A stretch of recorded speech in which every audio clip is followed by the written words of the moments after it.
vamos a desarrollar, o bueno, en alguna forma pretender desarrollar los aspectos más importantes relacionados a este gran tópico dentro de las ciencias básicas que constituye la inmunología, pero desde un punto de vista clínico orientado a las preguntas que son motivos de preparación de ustedes.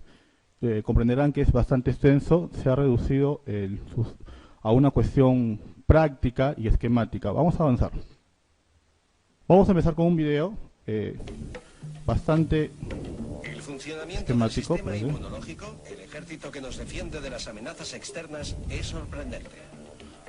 Una partícula extraña, una bacteria, un hongo, un virus, supera las barreras físicas de nuestro cuerpo y llega a la sangre. Allí se encuentra con unas células, los fagocitos, que literalmente van comiendo y destruyendo visitantes no deseados. Pero no solo se los comen, sino que algunos de ellos incorporan fragmentos del antígeno invasor en su superficie y viajan por el sistema linfático hasta una comisaría de policía, los ganglios, donde muestran los restos del agresor a otros soldados, los linfocitos T. Las células T inmediatamente envían unas señales químicas para que acudan sus superiores, los linfocitos B. Estos estudiarán los antígenos y diseñarán millones de moléculas llamadas anticuerpos que viajarán por todo el torrente sanguíneo, uniéndose específicamente a los agentes agresores. De esta forma, los invasores son más fácilmente reconocibles y destruidos por macrófagos y un nuevo tipo de linfocitos T. Además, todos estos anticuerpos se quedarán en la sangre de forma que si en un futuro el agresor se atreve a entrar otra vez, será comido de forma inmediata por los soldados linfocitos T. Esta es solo una simplificación de la enorme cantidad de partículas y mecanismos, algunos de ellos todavía desconocidos, que intervienen en la defensa de nuestro cuerpo.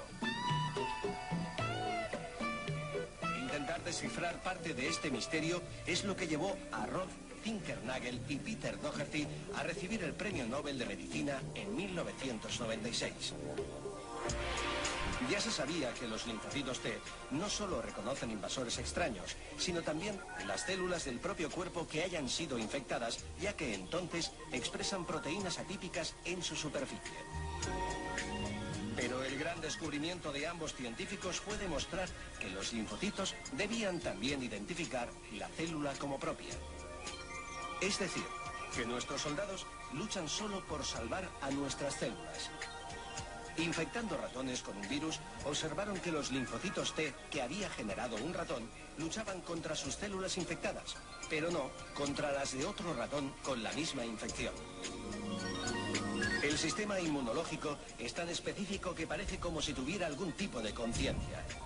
Sin duda, significa una obra de nanotecnología más compleja que cualquiera de nuestras creaciones artificiales. Bien, así de concreto, así de sucinto y esquemático puede resultar, de repente, cuando los vemos en la teoría se hace completamente más tedioso. Lo que tenemos que avanzar es lo siguiente. En base a lo que ya ustedes han podido observar, el sistema inmune va a ser, como su nombre lo indica, un conjunto de mecanismos que tienen como objetivo protección del individuo, de agresiones externas. De agresiones externas, y lanzamos el primer concepto, este conjunto de agresiones externas en inmunología tienen un nombre propio, se llaman antígenos. Antígenos de determinados microorganismos descritos como virus, bacterias o hongos. O interesante, lo que habían visto también en el video, del propio medio externo, nuestras propias células o células neoplásicas. Red de células distribuidas por todo el organismo, intercomunicadas y coordinadas funcionalmente. Dos grandes sistemas, la inmunidad natural, que es una inmunidad no específica o primitiva, y la inmunidad especializada, adaptativa o con características que van a desempeñar crucial en la condición dada por este sistema de generar una respuesta de memoria. Veamos, natural, cuando les hablé de inmunidad natural, el primer concepto que vamos a establecer es que es inespecífica. Y el primer componente importante de nuestra inmunidad natural van a ser las barreras, propiamente dicha la piel o mucosas. Características, componentes obviamente siempre presentes, actúan de forma inmediata, en forma precoz o en forma inicial, Y esto es importantísimo, que la diferencia de la inmunidad específica o especializada carece de memoria, respuestas estereotipadas y son independientes del antígeno. No aumentan su eficacia en sucesivas exposiciones. ¿De qué estamos hablando? De epitelios, mucosas, barreras que deberían ser impenetrables o los primeros centros para evitar la proliferación de estos llamados antígenos. La inmunidad natural también puede tener componentes celulares y humorales. De lejos, los más importantes, los fagocitos, en sangre monocitos y a nivel tisular macrófagos y leucocitos polimorfonucleares. Y las llamadas células asesinas por naturaleza, que son importantes, no tienen una actividad específica, pero de inmediato van a actuar para eliminar los agentes o microorganismos en nuestro torrente o tejidos a nivel tisular. Y la inmunidad natural humoral, importante componentes, complemento, lisosima e interferones. Entonces no olvidar, esta inmunidad natural es inespecífica, carece de memoria y es la que actúa en forma inmediata, precoz, dada por dos componentes celulares o humorales, los más importantes a nivel celular, fagocitos, y los más importantes a nivel humoral, complemento. Primera pregunta. Los siguientes conforman la inmunidad natural de tipo celular, excepto, habíamos hablado, esta inmunidad carece de respuesta de memoria, es inespecífica y puede tener dos componentes importantes, los llamados celulares y los llamados humorales. Dentro de los celulares habíamos dicho la importancia de los fagocitos, polimorfonucleares, monocitos, macrófagos o las llamadas células naturales killer, naturales asesinas, para diferenciarla de la inmunidad natural de componente humoral dada, por el complemento, por la lisosima o por la acción de los interferones. ¿Respuesta? ¿Respuesta? Avanzamos. Entonces, lo que no forma parte de la inmunidad de tipo celular va a ser el complemento. Y el complemento, como adelantándole, es un conjunto de proteínas, ¿no?, encargadas principalmente de la lisis bacteriana. Se va a ver activada por diferentes vías, la vía común o clásica, la alternativa, o la llamada vía 3 o terciaria de la lecitina, ¿no? Vamos a verlo con más detenimiento más adelante, pero respuesta va a ser complemento. Entonces, la otra forma de inmunidad que nos concierne mayor estudio, porque involucra mayores propiedades, es la inmunidad adaptativa. Como su nombre lo indica, es la que sufre una serie de respuestas para condicionar lo más importante en esta inmunidad, la generación de anticuerpos con una respuesta de memoria específica. Esa es la inmunidad adaptativa.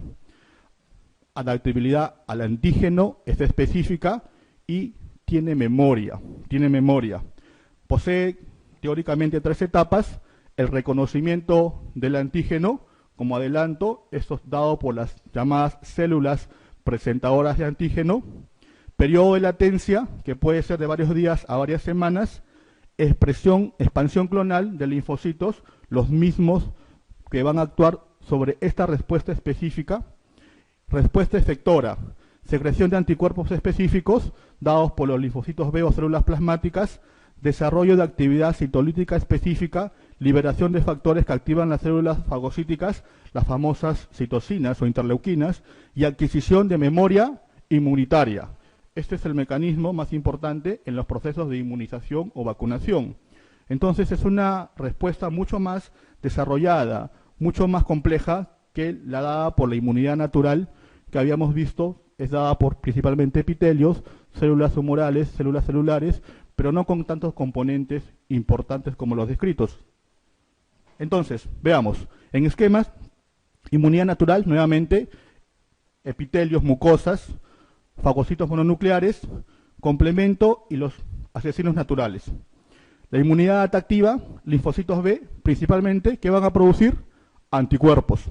Linfocitos T, su mecanismo es mucho más complejo, pero básicamente hacen el reconocimiento de estos antígenos presentados por las células presentadoras de antígenas, que involucra el famoso complejo mayor de histocompatibilidad, que condiciona que esta célula va a ser activada para que produzca interleuquinas, para que produzca moléculas que van a activar a otras células para que se produzca la lisis de este agresor. Importante lo siguiente, miren, el tiempo en que actúan cada uno de estos mecanismos. Lo que les había dicho, comentado, la inmunidad innata, inmediata, en forma precoz o salvaje o no adaptativa, a diferencia de lo que sucede con la adaptativa, que va a ser posterior, en días, semanas. Entonces, nuevamente, características de cada una de ellas. Importante que la inmunidad adaptativa es específica, posee memoria. Es específica, posee memoria y contiene una diversidad variable dada por cada uno de sus componentes celulares descritos, principalmente linfocitos T, de diversas clases, los linfocitos B también. Pero no se olviden, esto lo remarcamos porque ha sido siempre motivo de pregunta. La característica más importante de la inmunidad adaptativa es dada su capacidad de generar una respuesta de memoria. Nuevamente lo mismo, marcado por la actividad ya que realizan a nivel de la acción, si son microorganismos extracelulares o intracelulares. Nuevamente, especificidad, diversidad y memoria. No se olviden. Pregunta número 2. ¿Cuál de las siguientes características no es propia de la respuesta inmune adaptativa? O selectiva o específica. Especificidad, claro que sí. Memoria, cardinal, importante, crucial. Especialización, sí. Liberación de factores que activan células fagocíticas, habíamos comentado, interleuquinas, citocinas. ¿Actúan de inmediato? ¿Actúan de inmediato la respuesta inmune adaptativa? No, eso lo diferencia de la respuesta inmune natural o inespecífica, ¿no? Respuesta E. Vamos a desarrollar, una vez conocido el panorama de los tipos de respuestas, los órganos que involucran la formación de estas células, la descripción de cada una de estas células y cómo se relacionan en sus diferentes funciones. Órganos del sistema inmune van a clasificarse en dos aspectos importantes: primarios o llamados centrales y los secundarios. Desde nuestras épocas de pregrado nos han establecido de que los dos órganos importantes en la formación linfoidea van a ser la médula ósea y el timo. Veamos, médula ósea. Los linfocitos van a proceder de una célula madre, ¿no? La célula hematopoyética pluripotencial. Esta aparece en el saco vitelino y luego se traslada al hígado a partir de la 6ª semana. Importante, si les viniera una pregunta que les remarcara cuáles son los órganos linfoideos primarios, van a ser, y en la clave solamente hay, una clave contiene médula ósea y timo, esa es la respuesta, ¿ya?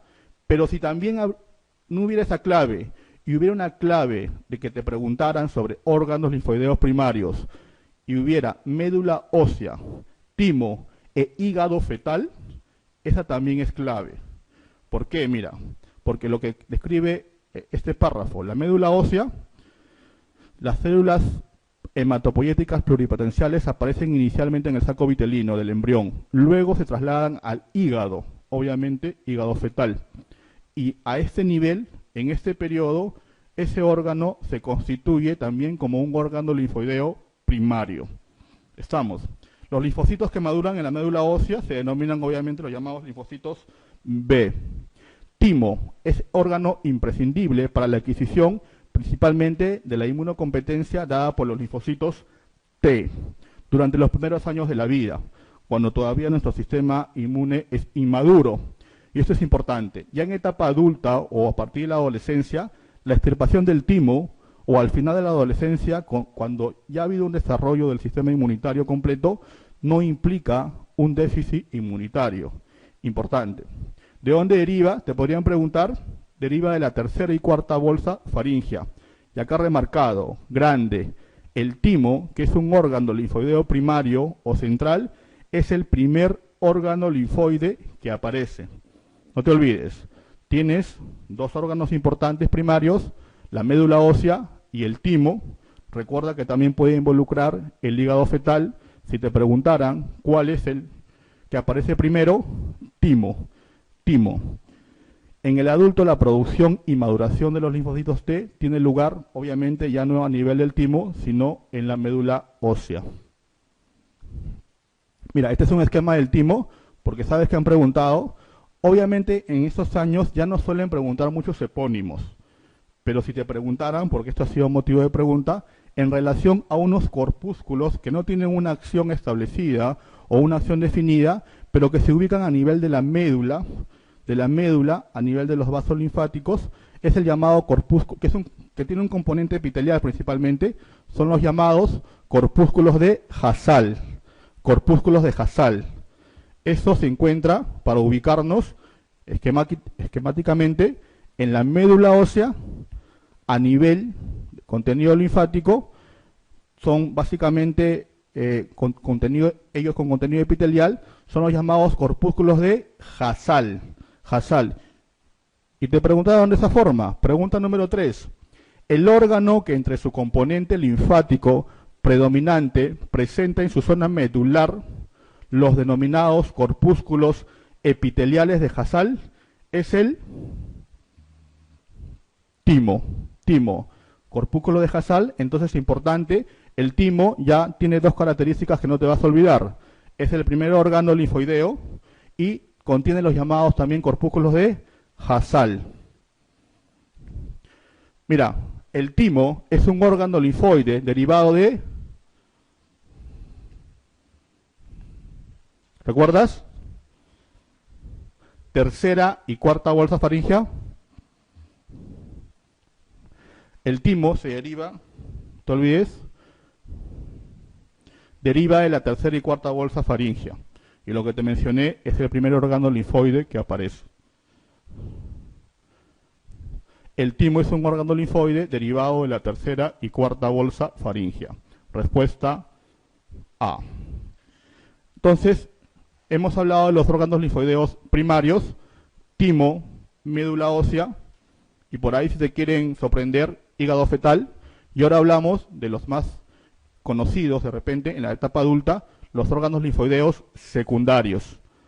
Ya hablamos de una fase de madurez, órganos donde los linfocitos ya maduros toman contacto con los antígenos para establecer la respuesta antígeno-anticuerpo, que ha sido descrita esquemáticamente, y se produce esta respuesta inmunitaria. ¿De quiénes hablamos? Principalmente de ganglios linfáticos, de vaso y de tejido, el famoso MAL, el tejido linfoide asociado a mucosas, que ha tomado mucha relevancia o mucha importancia en este último tiempo porque se ha visto muy relacionado a procesos patológicos neoplásicos y ha relacionado, por ejemplo, a inmunosupresión, la que se da en pacientes por infección por VIH. Ustedes, solo para dar un alcance, ustedes cuando hagan su clase de infección por VIH, van a ver que una de las características clínicas más importantes del estadio SIDA es el desarrollo de diarreas, de compromiso gastrointestinal. Inclusive, cuando nos ha pasado en nuestra práctica diaria, muchos de nuestros pacientes que hemos hecho el diagnóstico ha sido por los cuadros de diarreas a repetición.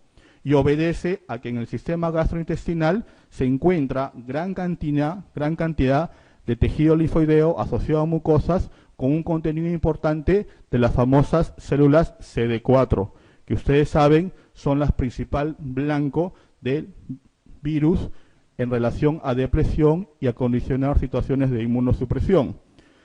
Entonces, se diferencian por la procedencia, obviamente, de los antígenos que penetran en ellos, linfa, obviamente los ganglios linfáticos, a nivel de esplénico, vaso, sangre, recuerdan que no ingresa por ahí vasos linfáticos, y luz intestinal, el asociado a tejido MAL.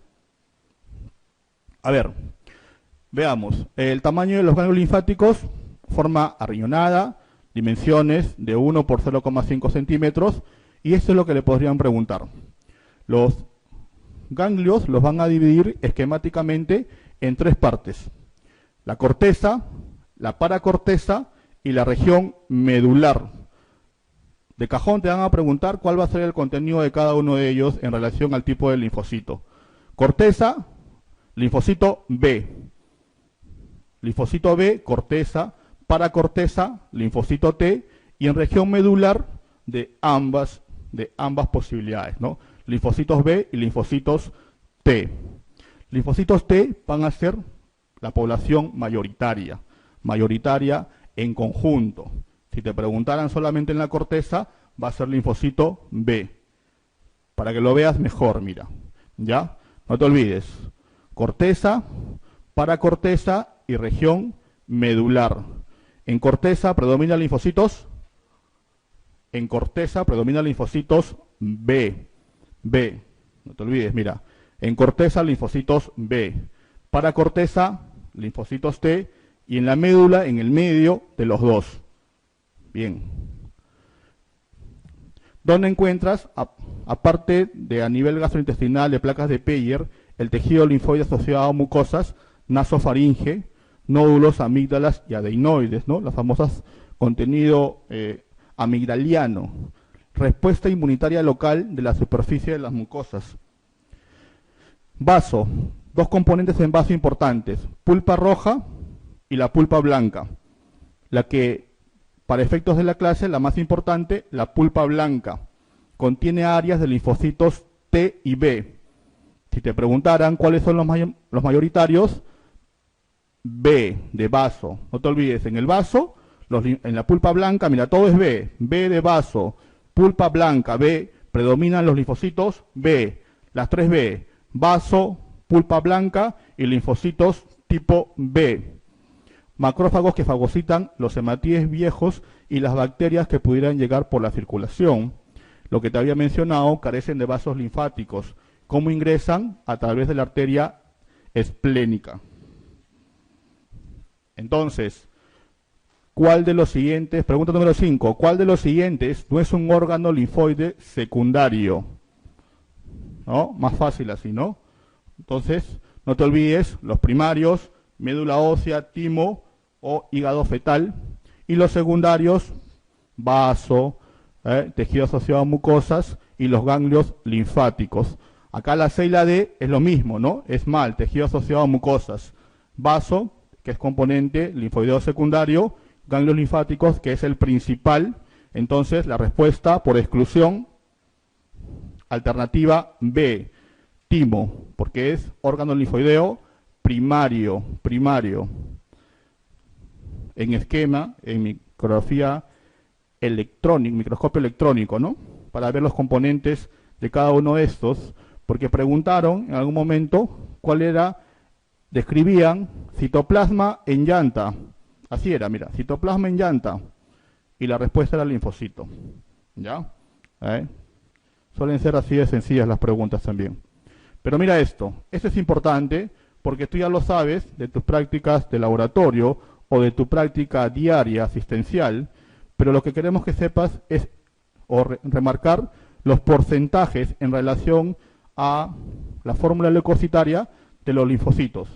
Linfocitos T son los mayoritarios, porcentaje de 70 a 75%. De 70 a 75%. Linfocitos B, 15 a 20, y lo restante, los natural killer. Pero no te olvides, los linfocitos en el recuento leucocitario, y obviamente también en el absoluto, en el porcentual, más importante, en número, van a ser los linfocitos T.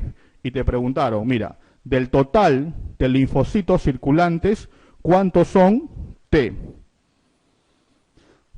Respuesta: linfocitos T de 70 a 75%.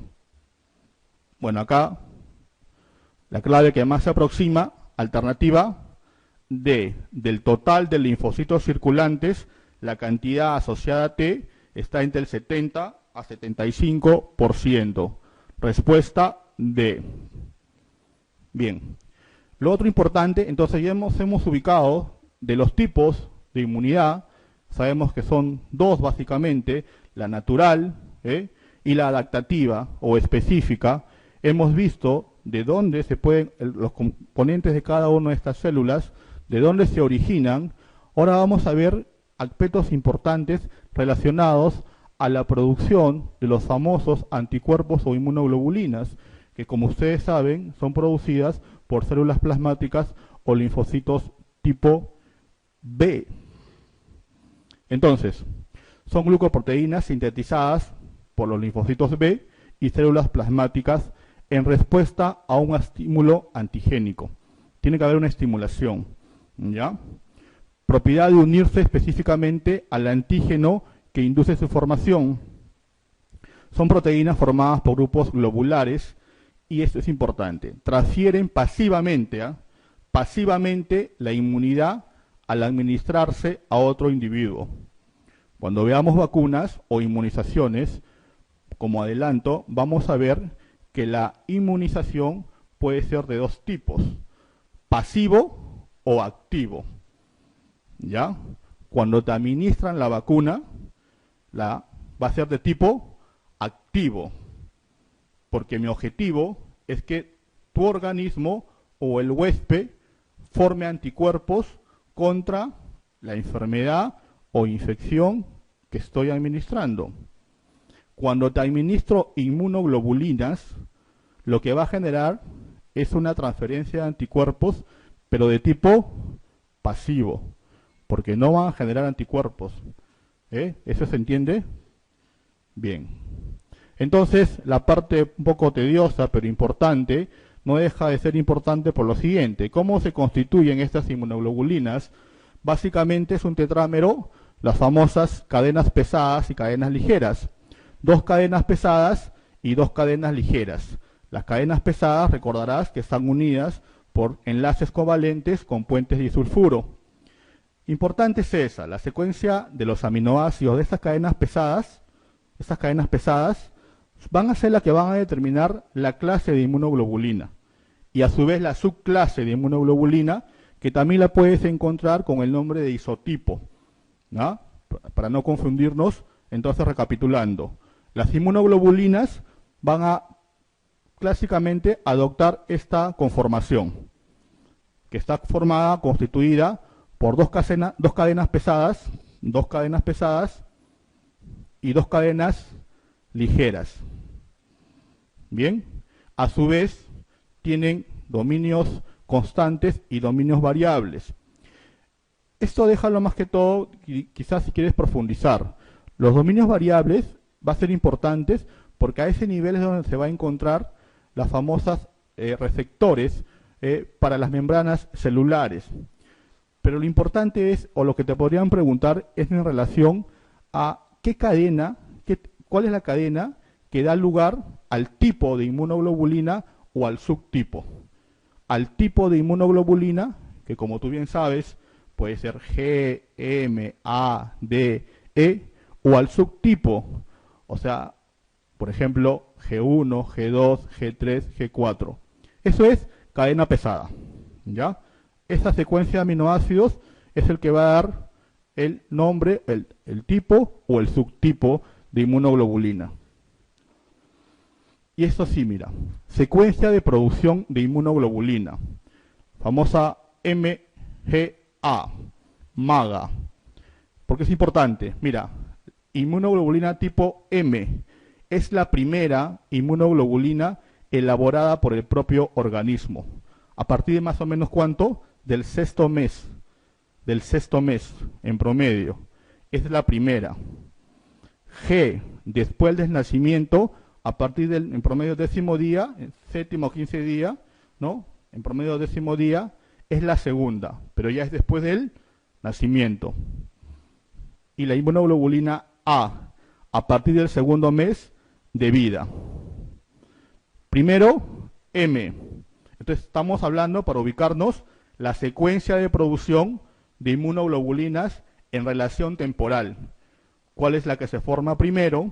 ¿Cuál es la que se forma posterior? ¿No? La primera, la inmunoglobulina de tipo M, a partir del sexto mes. La segunda, tipo G. Y la tercera, tipo A. Y acá hay algo importante. durante los primeros meses de vida, la inmunoglobulina G de origen materno es la mayoritaria. No te confundas. Una cosa es la G que produce, digamos, el recién nacido. Esa va a ser después del nacimiento y entre más o menos 7 a 15 días de vida. Lo que te está diciendo este párrafo es que te está adelantando un concepto importantísimo. Te está adelantando que la inmunoglobulina que cruza la barrera placentaria es la inmunoglobulina, y eso lo han preguntado un montón de veces, doctores. Te lo han sorprendido como caso clínico, te han querido distraer y muchas veces has caído. Entonces, una cosa es la secuencia de producción del propio recién nacido. Pero si dosan en los primeros meses de vida, la IgG, por paso placentario de la madre, va a ser la mayoritaria. ¿Ya? Pregunta número 7. La secuencia por la cual las diferentes inmunoglobulinas alcanzan en los niños niveles iguales a los de adulto. Mira, este párrafo trata de confundirte, pero lo que te está preguntando es lo anterior, es esto. Porque obviamente la secuencia temporal a la larga va a alcanzar las cifras que se adquieren en un adulto. Te está preguntando eso, esta secuencia simple, MGA. Míralo.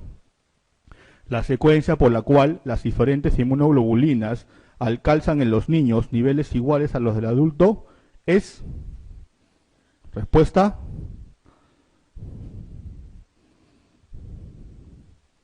Sin miedo, doctores.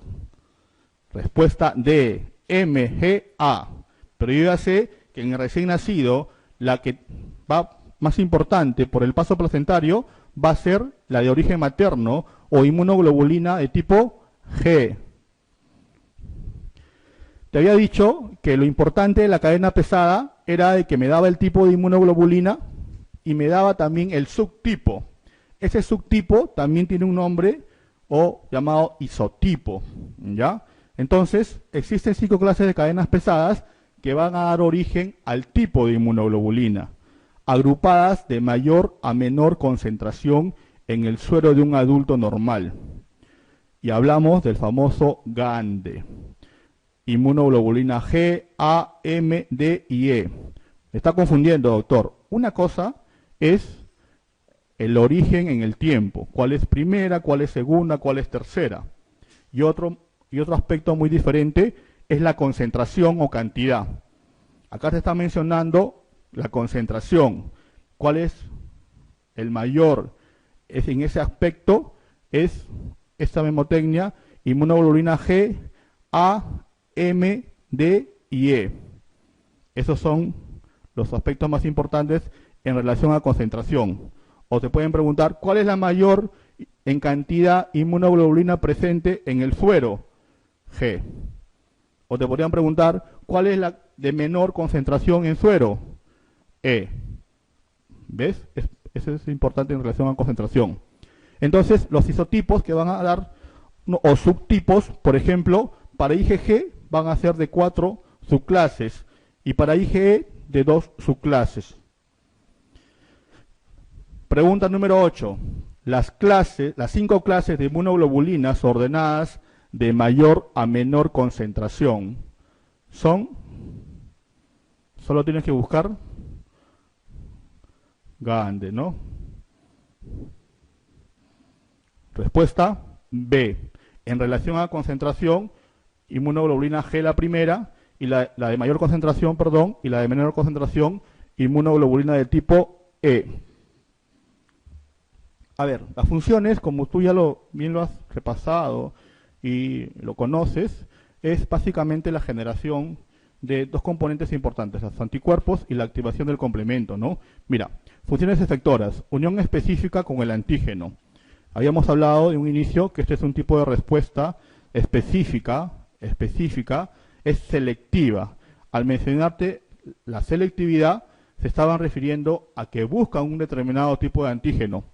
Activan el complemento, unión a los receptores de las células fagocíticas, con lo que facilita la fagocitosis, unión a receptores de mastocitos, basófilos y eosinófilos, Y otra vez, capacidad de atravesar membranas del organismo como la placenta. Grande, solo la inmunoglobulina de tipo G.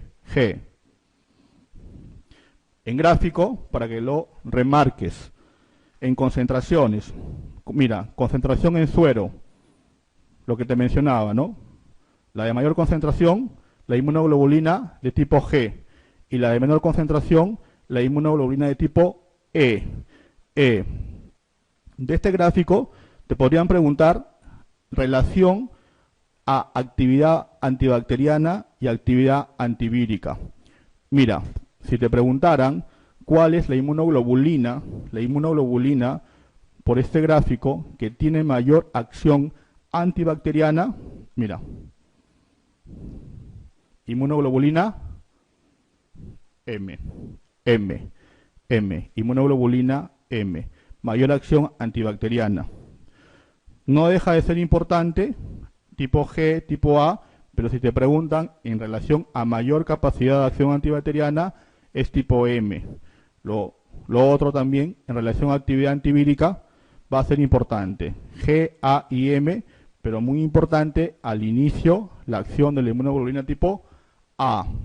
Y acá cuando lo diferencias por subtipos, o llamados también isotipos, mira por ejemplo para la inmunoglobulina tipo G. Habíamos mencionado que tiene 4 subtipos o isotipos.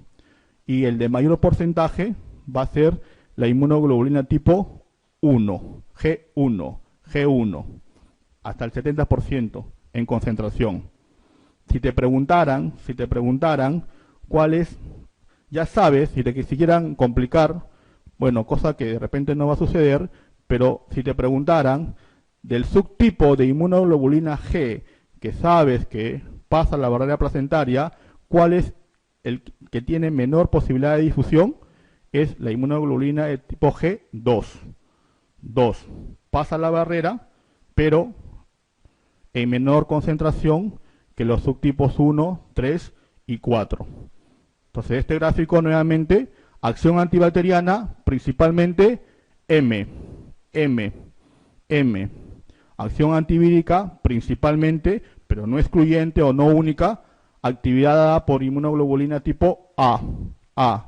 Los 4 subtipos importantes de inmunoglobulina G, G1, G2, G3 y G4, y en concentración, la de mayor concentración es inmunoglobulina G1, y la que tiene menor paso placentario, la G2. Fijación al complemento, G1, G2 y G3, ¿no? Importante. Entonces, la inmunoglobulina de mayor actividad frente a bacterias es, respuesta, inmunoglobulina de tipo M.